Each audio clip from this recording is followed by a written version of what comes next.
And the historical significance of the lighthouse. Oh, it's amazing. Yeah. Yeah, it really is. And you think of the people that passed through that door, you think of the 1900 storm and the people who survived in there.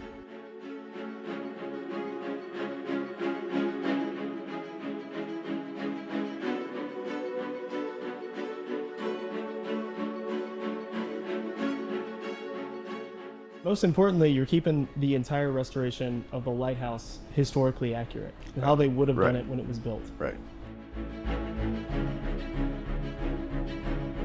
Thank you all so much for preserving history. It's imperative through actually physically saving something that's 150 years old that has been such a part of this part of Texas and the United States.